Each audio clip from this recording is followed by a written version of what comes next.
하나님이 이스라엘 백성을 낮추시고 굶주리게 하시고 만나를 먹이신 것은 사람이 떡으로만 사는 것이 아니라 여호와의 입에서 나오는 말씀으로 사는 것을 알게 하기 위함이다라고 어제 본문 말씀은 이렇게 전하고 있습니다.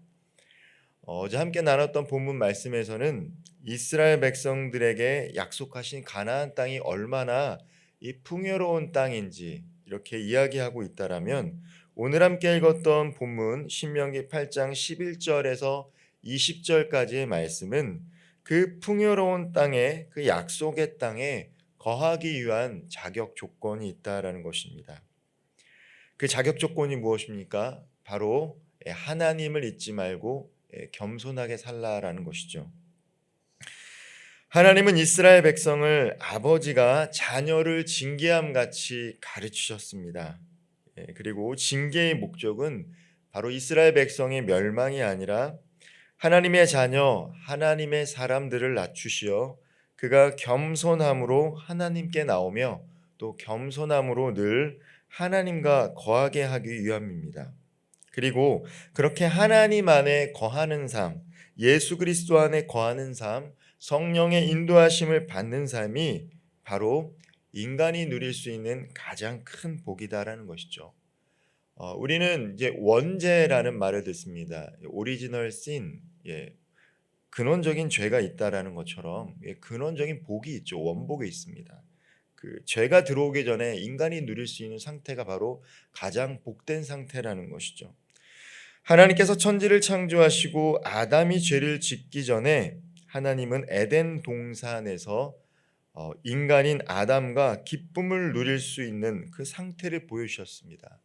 에덴 동산이란 뜻이 바로 기쁨의 동산입니다. 즉 죄를 짓기 전에 인간이 하나님과 화평한 상태, 화목한 상태, 그래서 동행할 때 인간은 이 기쁨을 누릴 수 있다는 것이죠. 그러나 아담이 교만해졌죠. 그래서 그 동산 중앙에 있는 선과 악을 분별하는 선악과를 먹게 됩니다. 하나님께서 모든 것들은 다 허락하셨는데 이 중앙 동산에 있는 선악과를 먹지 말라라고 했는데 아담은 선악과를 먹게 됩니다. 아담이 죄를 지었을 때 어떠한 상태가 되었습니까? 자신의 벌거벗은 몸을 보고 수치를 느껴서 하나님의 낯을 피해 숨었습니다. 그때 하나님께서 던지신 질문이 아담아 내가 어디 있느냐였습니다. 교만하여 죄를 범할 때 인간은 하나님으로부터 멀어지게 됩니다. 하나님을 피하게 됩니다. 죄를 짓게 되면 하나님을 피하게 된다는 것입니다. 그리고 어떻습니까? 기쁨을 누리고 평강을 누려야 되는데 수치심을 느끼고 불안과 두려움이라는 상태에 빠지게 된다는 것입니다.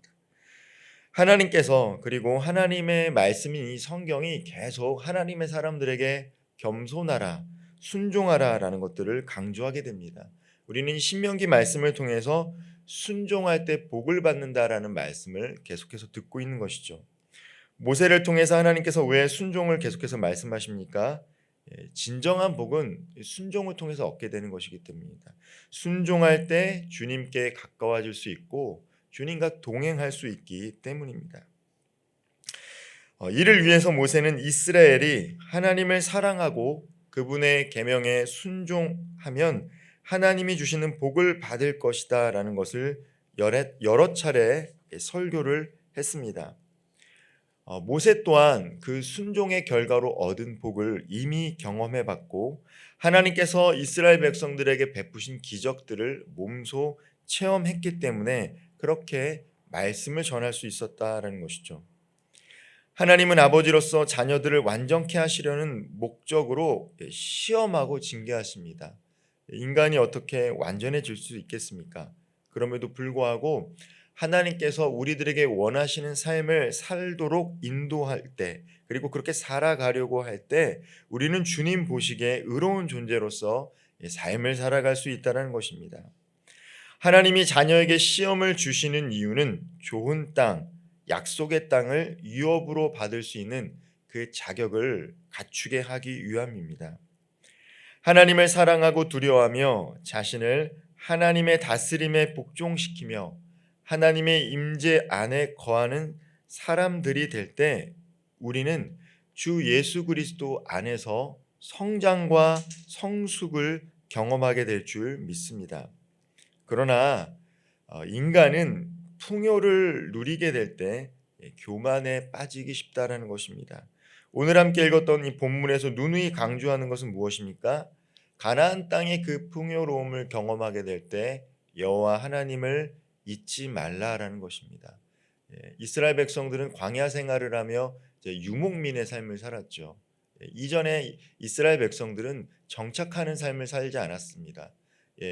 영적인 노마드, 유목민의 삶의 특징이 무엇입니까? 하나님께서 가라 하면 가고 멈추라면 멈추고 하나님이 주실 때 먹을 수 있습니다. 저장하는 삶을 살 수 없는 것이 유목민의 삶입니다. 그러나 이 가나안 땅으로 정착하게 되고 이제 농사를 짓고 농경 문화 속에 들어갈 때 그들은 하나님이 아니더라도 쌓고 누리는 삶을 경험하게 된다는 것이죠. 그때 하나님께서는 모세를 통해서 미리 말씀하시는 것입니다. 너희들이 쌓고 누리고 안정적인 삶을 살더라도 여호와 하나님을 잃지 말아라. 그러나 어떻습니까? 인간이 이 물질적인 풍요와 부를 경험하자 하나님을 잊어버리게 된다는 것이죠. 겸손하지 않게 된다는 것입니다. 겸손은 무엇입니까? 겸손은 내가 있어야 할 자리에 있는 것이 겸손입니다. 하나님의 자녀로서 내가 있어야 할 곳에 있고 있지 말아야 할 곳에 있지 마는 것이 겸손인데 이스라엘 백성들은 겸손하지 않게 되었습니다. 다른 신들을 섬겼다라는 것이죠. 하나님을 섬겨야 되는데 하나님을 섬기는 자리에 있는 것이 아니라 다른 신을 섬기는 자리에 있게 되었습니다. 또한 자신의 노력과 수고로 성공했다라고 생각하게 됐다라는 것입니다. 하나님이 베푸신 복과 도우심을 잊어버렸습니다.